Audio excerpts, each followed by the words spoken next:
ಏನೋ ಹೊಳೆಯಲ್ಲಿ ಹುಂಚೆನ್ ತೊಳ್ದಂಗೆ ಅಂತಾರೆ ನಮ್ಮ ಕಡೆ ಒಂದು ಗಾದೆ ಮಾತೈತೆ. ಹಂಗೆ ಅಶ್ವಿನಿ ಅವ್ರೆ ಬಹಳ ಟಾರ್ಗೆಟ್ ಮಾಡಕ್ಕೆ ಹೋಗ್ಬೇಡ್ರಿ, ಯಾಕಂದರೆ ನಿಮಗೆ ಟಾರ್ಗೆಟ್ ಇರೋದು ಇಬ್ಬರ ಮೇಲೆ, ಒಂದು ಗಿಲ್ಲಿ, ಒಂದು ನಮ್ಮ ರಕ್ಷಿತಾ ಮೇಲೆ.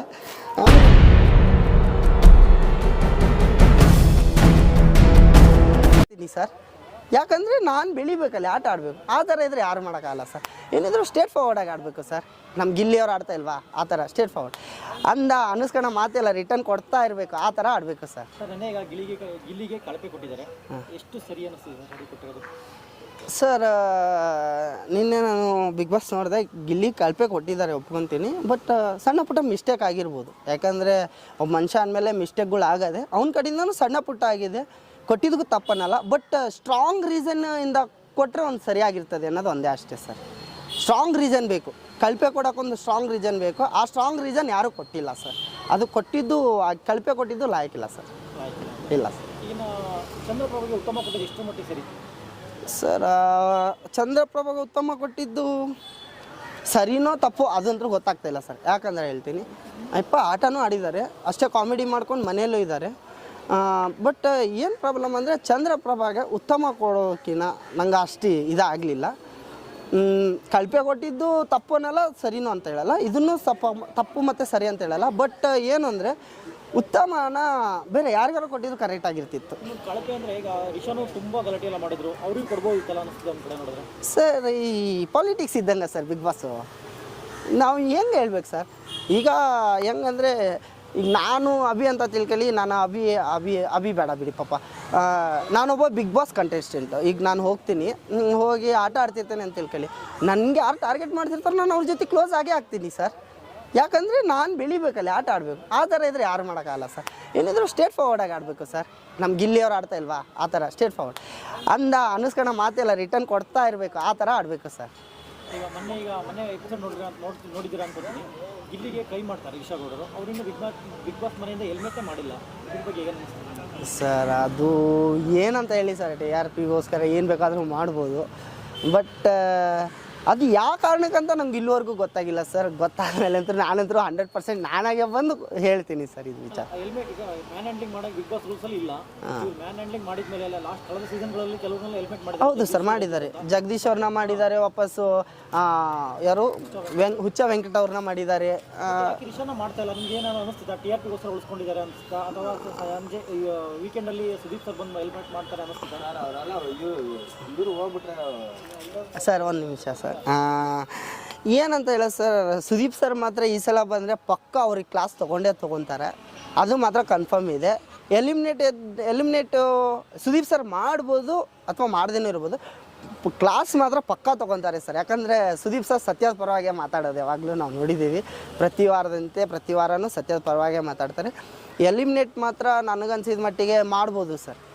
ಇವತ್ತಿನ ಎಪಿಸೋಡಲ್ಲಿ ಮಾಡ್ತಾವ್ರಿ ಸರ್. ಓಕೆ, ನಿನ್ನೆ ಈಗ ಧ್ರುವಂತ ಮತ್ತು ಗಿಲ್ಲಿ ಜಗಳ ಆಯಿತು, ಅದ್ರ ಬಗ್ಗೆ ಏನಿಸ್ತದೆ ಸರ್? ತಪ್ಪು ಸರ್ ಅದು ಮಾಡಿದ್ದು. ಧ್ರುವಂತು ಕಾಲು ಕೆರ್ಕೊಂಡು ಎಲ್ಲದಕ್ಕೂ ಜಗಳಕ್ಕೆ ಹೋಗ್ತಾ ಇದ್ದಾನೆ. ಅವ್ನು ಕೇಳಿದ ತಪ್ಪೇನೋ ಮಲ್ಲಮ್ಮನ ವಿಚಾರನೂ ಬಂತು ಸರ್. ಗಿಲ್ಲಿ ಕೇಳಿದ್ದ ಮಲ್ಲಮ್ಮನ ವಿಚಾರ ಕ್ವಶನ್ನ ಅಲ್ಲ, ಯಪ್ಪ ಕೇಳಿದ ತಪ್ಪು, ಇವರು ಕೊಟ್ಟಿರೋ ಆನ್ಸರ್ ತಪ್ಪು, ನಂಗೆ ಒಂದೂ ಗೊತ್ತಾಗ್ತಾಯಿಲ್ಲ ಸರ್. ಇಲ್ಲಿವರೆಗೂ ಅದೇ ಕನ್ಫ್ಯೂಸ್ ಮೈಂಡಲ್ಲಿದೆ ನಾನು. ಮತ್ತು ಮಲ್ಲಮ್ಮ ಹೋದ್ಮೇಲೆ ಅವ್ರು ಕ್ವಶನ್ ಕೇಳ್ತಾರೆ, ಒಂದು ಮಲ್ಲಮ್ಮ ಹೋದ್ಮೇಲೆ ಏನೋ ಒಂದು ಅದೇನೋ ಕೇಳಿದರು, ಅವ್ರ ಬಗ್ಗೆ ಏನು ಮಾತಾಡಿಲ್ಲ ಸರ್. ಮನೆಯಿಂದ ಒಬ್ಬರು ಎಲಿಮಿನೇಟ್ ಆಗಿ ಹೋಗಿದ್ದಾರೆ ಅಂದಮೇಲೆ ಅವ್ರು ಗೆಲ್ಲೋದು ನೋಡ್ತಾ ಇರ್ತಾರೆ ಹೊರತು ಅವ್ರ ಬಗ್ಗೆ ಮಾತಾಡಬೇಕಂತ ಏನಿಲ್ಲ ಗಿಲ್ಲಿಯವರೇ. ಬಟ್ ಗಿಲ್ಲಿಯವ್ರು ಕೇಳಿದ ಕ್ವಶನ್ನು ಕರೆಕ್ಟು, ಒಂದು ಸೈಡಿಂದ ತಪ್ಪು. ಮಾತಾಡ್ಬೇಕಂತ ಏನಿಲ್ಲ, ಗೆಲ್ಲಬೇಕಂತ. ನೀವು ಇನ್ನೊಂದು ಮಾತಂದ್ರಿ, ನೀವು ಗೆಲ್ಲೋಕ್ಕೋಸ್ಕರ ಅವ್ರನ್ನ ಕಳಿಸ್ಬಿಟ್ರಿ ಅಂತ. ಗಿಲ್ಲಿಯವ್ರು ಈ ಕ್ವಶನ್ ಕೇಳಿದರು. ಹೌದು, ಪ್ರತಿಯೊಬ್ಬರು ಗೆಲ್ಲೋಕ್ಕೋಸ್ಕರನೇ ಕಳಿಸ್ತಾರೆ ಗಿಲ್ಲಿಬ್ರು. ನೀವು ಕೂಡ ಗೆಲ್ಲೋಕ್ಕೋಸ್ಕರನೇ ಇಷ್ಟೆಲ್ಲ ಮಾಡ್ತಾಯಿದ್ದೀರಾ. ಯಾಕಂದರೆ ನಿಮ್ಮ ಬಗ್ಗೆ ಎಷ್ಟು ಅಭಿಮಾನ ಇದೆ ಅಂತಂದು ನಾನು ಪ್ರತಿ ವಿಡಿಯೋದಲ್ಲೇ ಹೇಳ್ತೀನಿ. ಕೇಳಿದ ತಪ್ಪು. ಬಟ್ ಧ್ರುವ ಅವರೇ, ನೀವು ಕೊಟ್ಟಿದ್ದ ಆನ್ಸರು ತಪ್ಪು. ನೀವು ಹೇಳ್ತೀರಾ ಅವ್ರ ತಾಯಿ ಮೀನ್ಸ್ ಅಮ್ಮ ಏನೋ ಅಂತ ಅಂದರು. ಧ್ರುವ ಅವರೇ, ನೆನೆಸ್ಕೊಳ್ಳೋದು ಸರಿಯೇ. ಗಿಲ್ಲಿ ಅವ್ರು ಹೇಳಿದ್ದು 150% ಸರಿಯೇ. ಯಾಕಂದರೆ ಎರಡು ಕಡೆನೂ ಮಾತಾಡ್ತೀನಿ, ಇದೇನೋ ಹಿಂಗಂತ ಕನ್ಫ್ಯೂಸ್ ಆಗ್ಬೇಡ್ರಿ. ನೆನೆಸ್ಕೊಂಡ್ರೆ ಏನು ತಪ್ಪಿಲ್ಲ ಸರ್, ನೆನೆಸ್ಕೊಳ್ಳಿ. ಯಾಕಂದರೆ ಅಷ್ಟು ಮಾಡಿದ್ದಾರೆ, ಅಷ್ಟು ಮಾಡೋಗಿದ್ದಾರೆ ಅಂದಮೇಲೆ ನೆನೆಸ್ಕೊಳ್ಳೇಬೇಕು. ನೆನೆಸ್ಕೊಂಡು ಮುಂದೆ ಆದರೂ ನೆನೆಸ್ಕೊಳ್ಳಿ ಅನ್ನೋದು ಹೇಳೋದಷ್ಟೇ ಸರ್. ಇನ್ನೊಂದು ಈಗ ಲೆಟ್ರ್ ವಿಚಾರದಲ್ಲಿ ರಕ್ಷಿತನ ಅಶ್ವಿನಿ ಗೌಡರೆಲ್ಲ ಟಾರ್ಗೆಟ್ ಮಾಡಿರೋದು ಅನ್ನಿಸ್ತಿದಾ ರಕ್ಷಿತನ ಅಶ್ವಿನಿ ಗೌಡ ಅವ್ರು ಟಾರ್ಗೆಟ್ ಅವಾಗಿಂದನೂ ಮಾಡಿದ್ದಾರೆ ಸರ್, ಇವಾಗ ಲೆಟ್ರ್ ವಿಚಾರದಾಗಲ್ಲ ಅಂತ ಅಷ್ಟಲ್ಲ, ಮೊದಲಿಂದನೂ ಟಾರ್ಗೆಟ್ ಮಾಡಿದ್ದಾರೆ. ಮನೇಲಿ ಲೆಟರ್ ವಿಚಾರದಲ್ಲಿ ನನ್ನ ತುಂಬ ಅವಮಾನ ಮಾಡಿದರೆ ಹಾಗೆ ಹೀಗೆ ಅಂತ ಹೇಳ್ತಾ ಇದ್ರು. ಹೌದು ಸರ್, ಬಗ್ಗೆ ಏನು ಅನಿಸ್ತಾ ಇದೆ? ಅದೇ ಸರ್ ಮೊದಲಿಂದ ಟಾರ್ಗೆಟ್ ಮಾಡಿದ ಅದ್ರ ಬಗ್ಗೆ ಮತ್ತೆ ಪದೇ ಪದೇ ಅದನ್ನೇ ಹೇಳೋದನ್ನ ಮೇಲೆ ಅದೇನೋ ಹೊಳೆಯಲ್ಲಿ ಹುಂಚೆನ್ ತೊಳ್ದಂಗೆ ಅಂತಾರೆ ನಮ್ಮ ಕಡೆ ಒಂದು ಗಾದಿ ಮಾತೈತೆ, ಹಂಗೆ ಅಶ್ವಿನಿ ಅವ್ರಿಗೆ ಭಾಳ ಟಾರ್ಗೆಟ್ ಮಾಡೋಕೆ ಹೋಗ್ಬೇಡ್ರಿ. ಯಾಕಂದರೆ ನಿಮಗೆ ಟಾರ್ಗೆಟ್ ಇರೋದು ಇಬ್ಬರ ಮೇಲೆ, ಒಂದು ಗಿಲ್ಲಿ, ಒಂದು ನಮ್ಮ ರಕ್ಷಿತಾ ಮೇಲೆ. ಆಮೇಲೆ ಹೇಳ್ತೀನಿ, ತುಂಬ ಜನ ಇದ್ದಾರೆ ಅಲ್ಲಿ ಆಡೋರು, ತುಂಬ ಜನ ಇದ್ದಾರೆ. ಒಂದಿಷ್ಟು ಜನದ ಮೇಲೆ ಟಾರ್ಗೆಟ್ ಮಾಡಿ, ಮಾಡೋರ ಮೇಲೆ ಮಾಡಿ, ಹೋಗಿ ಹೋಗಿ ಆಡೋ ಮಕ್ಕಳ ಮೇಲೆಲ್ಲ ಟಾರ್ಗೆಟ್ ಮಾಡಿದಿರಲ್ಲ ಮೇಡಮ್, ಸರಿ ಅನ್ನಿಸ್ತಾ ಇಲ್ಲ ನಮಗೆ ಇದು. ಪಬ್ಲಿಕ್ಕಿಗಂದ್ರೂ ಇದು ಸರಿನೇ ಅನ್ನಿಸ್ತಿಲ್ಲ. ಆಮೇಲೆ ನಿನ್ನೆ ನೀವು ಮತ್ತು ಜಾನ್ವಿ ಮೇಡಮ್ ಅವ್ರು ಕುಂತಾಗ ಏನೋ ಮಾತಾಡ್ತಾ ಇದ್ರಿ, ಬಟ್ ನನಗೆ ಅದೇನೋ ಫ್ಲ್ಯಾಶ್ ಮರ್ತಿದ್ದೇನೆ ನಾನು, ನನ್ನ ವರ್ಕಲ್ಲಿ ನಾನು ಮರ್ತಿದ್ದೀನಿ. ಏನೋ ಅಂದ್ರೆ ಅವರು ಗಿಲ್ಲಿ ಯಾರಿಗೂ ಸಪೋರ್ಟ್ ಮಾಡಲ್ಲ, ಆದರೂ ಅವ್ನಿಗೆ ಸಪೋರ್ಟ್ ಹೋಗ್ತಾರೆ. ಅವ್ನು ಸಪೋರ್ಟ್ ಮಾಡ್ದಲ್ಲೇ ಸಪೋರ್ಟಿಗೆ ಹೋಗ್ತಾರೆ ಮೇಡಮ್, ಯಾರೇ ಆಗಲಿ ಅಷ್ಟೇ. ಒಬ್ಬ ಸ್ನೇಹಿತ ಆಗಲಿ, ಒಬ್ಬ ಫ್ಯಾಮ್ಲಿ ಆಗಲಿ, ನಾವೇನು ಮಾಡ್ತೀವಿ ಅನ್ನೋದು ಇಂಪಾರ್ಟೆಂಟ್. ನಾವೇನು ಮಾಡ್ತೀವಿ ಅದು ರಿಟರ್ನ್ ನಮಗೆ ಸಿಕ್ಕೇ ಸಿಗುತ್ತೆ, ಇಷ್ಟು ಹೇಳ್ತೀನಿ. ಈಗ ಮಾಳು ಕ್ಯಾಪ್ಟನ್ ಆಗಿದ್ದಾರೆ, ಖುಷಿ ಆಗ್ತಾಯಿದೆ ಸರ್. ಮಾಳು ಅವ್ರ ಬಗ್ಗೆ ಖುಷಿ ಆಗ್ತಿದೆ. ಅವರೊಂದು ನಿನ್ನೆ ಪಬ್ಲಿಕ್ದೇನೋ ಇದ್ದಾಗ ಅವ್ರು ಹೇಳಿದರು, ಇಷ್ಟು ದಿನ ನಾನು ಸೈಲೆಂಟಾಗಿದ್ದೆ, ಇನ್ಮೇಲೆ ನಾನು ಆಟ ತೋರಿಸ್ತೀನಿ ಅಂತ. ಕಮ್ ಬ್ಯಾಕ್ ಅಂತ ನಾವು ತುಂಬ ಇಷ್ಟಪಟ್ಟಿದ್ದೀವಿ, ತುಂಬ ಖುಷಿಯಾಗಿದ್ದೀವಿ. ಇದೇ ಥರ ಹುಮ್ಮಸ್ಸಿರಲಿ, ಇದೇ ಥರ ಆಟ ಆಡಿ ಗೆದ್ದು ಬಾ ದೋಸ್ತ. ಇನ್ನೂ ಕೆಲವರು ಹೇಳ್ತಿದ್ದಾರೆ ವೋಟಿಂಗಲ್ಲೆಲ್ಲ ಫೇಕ್ ವೋಟಿಂಗ್ ಮಾಡಿದ್ದಾರೆ, ಕಾವ್ಯಗೆ ಸಪೋರ್ಟ್ ಜಾಸ್ತಿ ಇತ್ತು, ಕಾವ್ಯನ ಕ್ಯಾಪ್ಟನ್ ಮಾಡಬೇಕಿತ್ತು ಅಂತ ಕೆಲವರು ಹೇಳ್ತಾ ಇದ್ದಾರೆ. ಸರ್ ವೋಟಿಂಗ್ ಸರಿಯಾಗಿಲ್ಲ, ಅವ್ರಿಗೆ ಬೇಕಾದನ್ನು ಮಾಡಿಸ್ಕೊಂಡಿದ್ದಾರೆ ಅಂತ ಹೇಳ್ತಾ ಇದ್ದಾರೆ. ಅದು ಹೆಂಗಾಗುತ್ತೆ ಸರ್, ವೋಟಿಂಗ್ ಸರಿಯಾಗಿಲ್ಲ ಅಂದರೆ? ಹಂಗಾರೆ ಈಗ ಸೀಸನ್ ಎಲ್ಲ ಗೆದ್ದವ್ರೆ ಹಂಗಾರೆ ವಾಪಸ್ ಬಂದು ಅಲ್ಲಿ ಪೈಡ್ ಆಡಿಯನ್ಸ್ ಕರ್ಸಿರ್ತಾರೆ, ಅವ್ರು ಯಾರಿಗೆ ಹೇಳ್ತಾರೆ ಅವರಿಗೆ ಊಟ ಹಾಕಿದ್ದಾರೆ ಅಂತ ಹೇಳ್ತಾ ಇದ್ದಾರೆ. ಅದು ಹೆಂಗಾಗುತ್ತೆ ಸರ್? ಸರ್ ಪೇಡ್ ಆಡಿಯನ್ಸ್ ಇದ್ದರೂ ಅವ್ರ ಮನಸ್ಸೊಳಗೆ ಒಂದು ಅಭಿಮಾನ ಅನ್ನೋದು ಇದ್ದೇ ಇರ್ತೈತೆ ಸರ್. ದುಡ್ಡಿಗೋಸ್ಕರ ಮನಸತ್ವನ ಕಳ್ಕೊಳ್ಳೋ ಅಭಿಮಾನಿಗಳು ಯಾರು ಇರಲ್ಲ ಸರ್. ಆ್ಯಂಡ್ ಎಷ್ಟೇ ದುಡ್ಡು ಕೊಟ್ಟರು ಪೇಡ್ ಆಡಿಯನ್ಸ್ ಅಂದರು ಅವ್ರು ದುಡ್ಡು ಕೊಟ್ಟೆ ದುಡ್ಡು ತೊಗೊಂಡೇ ಒಳಗೆ ಬಂದಿರ್ಬೋದು ಸರ್. ಬಟ್ ಏನಂದರೆ ಒಳಗಡೆ ಇರೋ ಮನಸ್ಸಾಕ್ಷಿ ಅನ್ನೋದೊಂದು ಇರ್ತೈತಲ್ಲ, ಸತ್ಯನ ನೋಡಿ ಅದು ಸರ್. ಈಗ ಗಿಲ್ಲಿ ಎಲ್ಲರೂ ಒಂದು ಕಡೆ ಈಗ ನಮಗೆ ತಾವೇ ಮೋಸ ಮಾಡ್ಕೊಂಡು ಅಕಸ್ಮಾತ್ ಎಲ್ಲರೂ ಆ ಕಾವ್ಯ ಪ್ಲೇಸಲ್ಲಿ ಗಿಲ್ಲಿ ಬಂದಿದ್ರೆ ಗಿಲ್ಲಿ ಕ್ಯಾಪ್ಟನ್ ಆಗೋ ಚಾನ್ಸಸ್ ಜಾಸ್ತಿ ಇತ್ತು. ತುಂಬ ಇತ್ತು ಸರ್, ತುಂಬ ಅಂದರೆ ತುಂಬ ಇತ್ತು.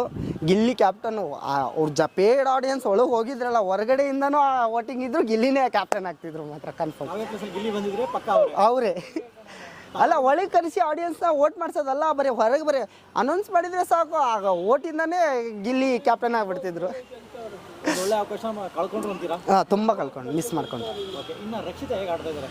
ರಕ್ಷಿತಾ ಅವ್ರು ಚೆನ್ನಾಗಿ ಆಡ್ತಾ ಇದ್ದಾರೆ, ಹಿಂಗೆ ಆಟ ಆಡಿ. ಬಟ್ ಅದು ಮೂಗು ಕೆರ್ಕೊಂಡು ಜಗಳಕ್ಕೆ ಹೋಗೋದು ಸ್ವಲ್ಪ ಕಮ್ಮಿ ಮಾಡಿ. ಜಗಳ ಜಾಸ್ತಿ ಇರ್ತಾರೆ. ಹಾಂ ಸರ್. ಆದರೆ ಅವರು ಇವ್ರಿಗೆ ಟಾರ್ಗೆಟ್ ಮಾಡಿದಂತ ಇವ್ರು ಅವ್ರಿಗೆ ಟಾರ್ಗೆಟ್ ಮಾಡೋದು, ಇವರೊಂದು ಮೂಲೆಯಲ್ಲಿ ಹೋಗಿ ಕೂತ್ಕೊಂಡು ಮಾತಾಡೋದು, ಇವರೊಂದು ಮೂಲೆಯಲ್ಲಿ ಹೋಗಿ ಕೂತ್ಕೊಂಡು ಮಾತಾಡೋದು, ಅದು ಆಡಿಯನ್ಸಿಗೆ ಗೊತ್ತೇ ಆಗ್ತೈತೆ, ಅದು ಅವ್ರಿಗೂ ಗೊತ್ತಿರ್ತೈತೆ. ಅದು ಹೆಂಗೆ ಆಗ್ಬಿಟ್ಟಿದೆ ಅಂದರೆ, ಈ ಯುದ್ಧ ಎಲ್ಲೋ ಇರ್ತದೆ, ರಾಜುಗಳ ನಡುವೆ ಏನೋ ಮಾತುಕತೆ ಅಂತಾರಲ್ಲ, ಹಂಗೆ ಆಗ್ಬಿಟ್ಟಿದೆ ಅದು. ಈ ವಾರ ಯಾರು ಹೆಲ್ಮೆಟ್ ಆಗ್ಬೋದು? ಈ ವಾರ ನಂಗೆ ಅನ್ಸಿದ ಮಟ್ಟಿಗೆ ರಿಷಿನ ಆಗ್ಬೋದು ಅನ್ನಿಸ್ತದೆ. ಅವು ಹೊಸ ವೈಟ್ ಗಾಡಿ ಗಿಲ್ಲಿ ಹೊಡೆದ್ರಲ್ಲ, ಅವರು ಆಗ್ಬೋದು ಅನ್ನಿಸ್ತದೆ. ಅವರೇ ಆಗ್ತಾರೆ. ಟಾಪ್ 5 ಯಾರು ಬರ್ಬೋದು? ಟಾಪ್ 5ಗೆ ನಾನು ಅವತ್ತಿಂದಾನು ಹೇಳ್ತಾ ಇದ್ದೀನಿ, ಇವಾಗಲೂ ಹೇಳ್ತೀನಿ, ಟಾಪ್ 5 ಬಂದರೆ ಒಂದು 3 ಜನ ಇದ್ದಾರೆ ಸರ್. ರಘು ಬರ್ಬೋದು, ಎಲ್ಲ ಗಿಲ್ಲಿನೇ ಬರ್ಬೋದು. ಬಿಟ್ಟರೆ ನಮ್ಮ ಇವನು ಉತ್ತರ ಕರ್ನಾಟಕ ಮಾಳು ನಿಪ್ನಾಳ್. ಅಶ್ವಿನಿ ಹೋದ್ಲು.